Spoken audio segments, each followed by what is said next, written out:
very end, we gave them the scenario, and we told them when we gave them the laptop that they would actually be graded. This was a graded assignment.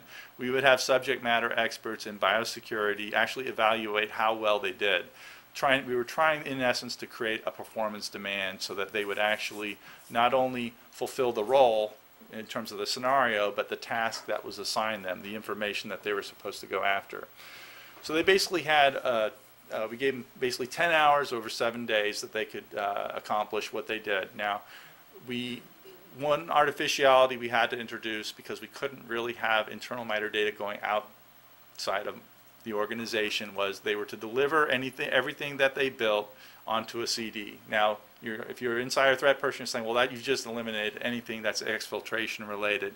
We understood that, but there was limits to what we could do safely and get approval for to do. On the laptop, we did a bunch of different monitoring. We had the network monitoring from the Elicit work, but we also used a commercial data loss prevention, a host-based data loss prevention product called Vertices, which basically monitors everything, how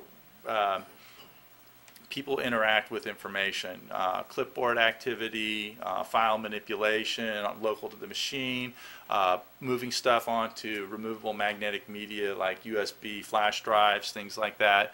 All that stuff that we never would see from the host space or from the network perspective.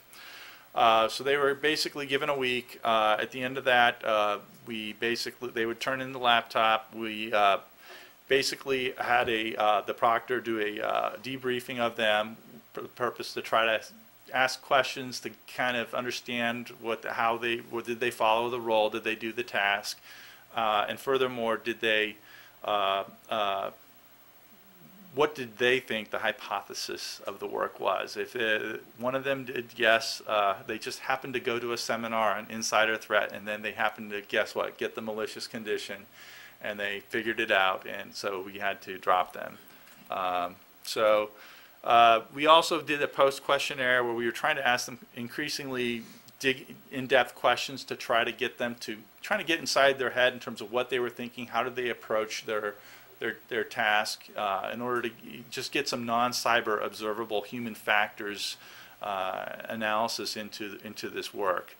Finally, we did have them do a personality assessment, NEO, 4 factors, I believe, FFI, and finally we handed the data that they gave us on to some subject matter experts and had 2 of them evaluate the work, so we were able to compare, use that data as well. So what do we do with before we go into that, let's talk about the scenarios. Again, this is what we use to manipulate their intent. In the malicious case, you basically have the scenario is in both scenarios, they've fallen on hard times financially. In this case, the user, the insider goes looking externally for a new job, and boy, they find a new job, but it's contingent upon them taking information from their existing employer with them to their new employer. Not that that would ever happen.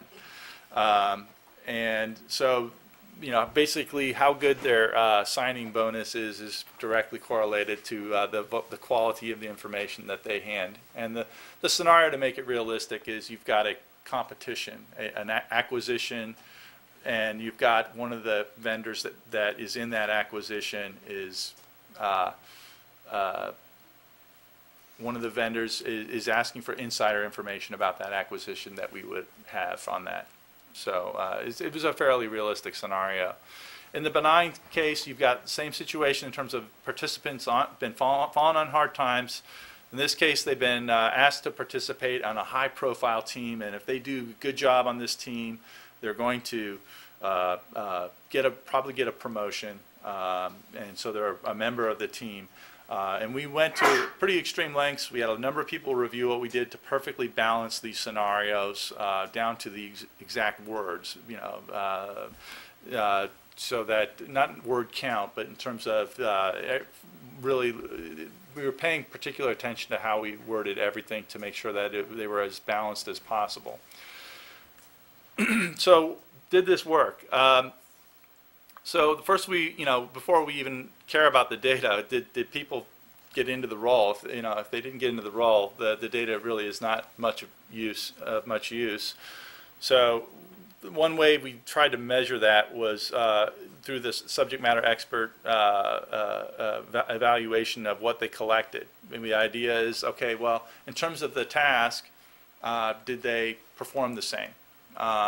And when we actually had 2 people evaluate, we got good high inter rater reliability between the 2, and we found no statistically significant difference between the 2 groups. So that's good. They performed the task the same. Now the next question is, well, did they get into their roles? Were they being method actors, or were they just doing their job? Well, in some cases we had a few people that were clearly not getting into the role, which they basically had to be dropped because they just weren't following instructions of the study. In other cases, they got into it too much. In some cases, we had people refuse to do it. They said, I can't do this in good conscience. I will feel guilty. Other people really got into it and did it. And then other people did it and would search for things like whistleblower, search terms like that. They were trying to do everything they could to how to get out of their financial situation versus actually going after the information because they didn't want to do it. So we had those kinds of things too. But of the people who did actually engage in the role and complete the task, in the post survey, we found that they were definitely they were answering questions in a way that was indicating that they were definitely acting very differently from how they're used to behaving. They did lots of things to try to be secretive, physical things, including closing doors. Unfortunately, those aren't cyber detectable. The admins love to put screen protectors on. All the administrative people at Mitre do that, and you can't really quite see what they're doing unless you're right behind them. Unfortunately, not cyber detectable.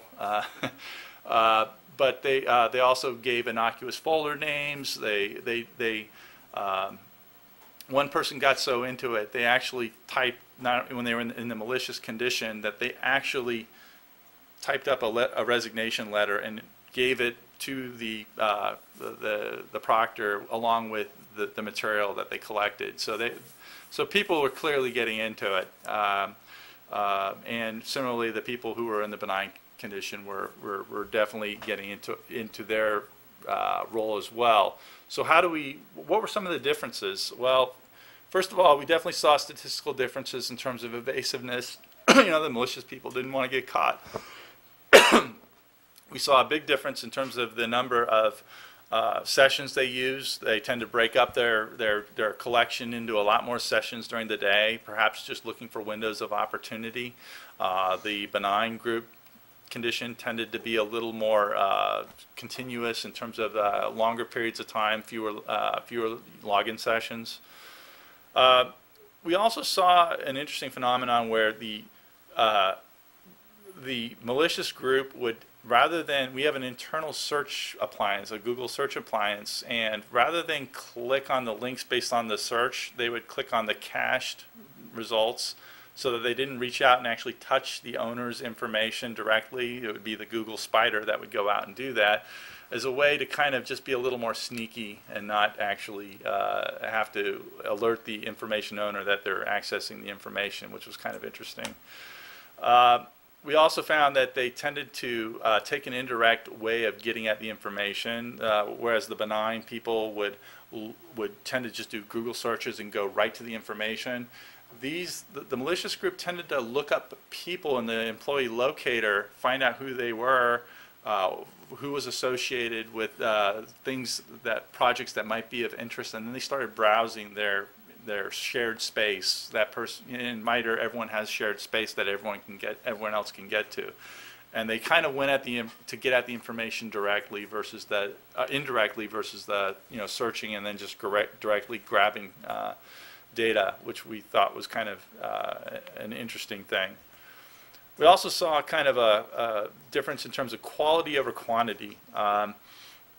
The malicious users really were really focused on just collecting the information. They weren't trying to synthesize or organize it, whereas the benign users were definitely trying to make some sense out of it. Yeah, it was kind of, you know, maybe the malicious group was looking at, you know, they were getting paid by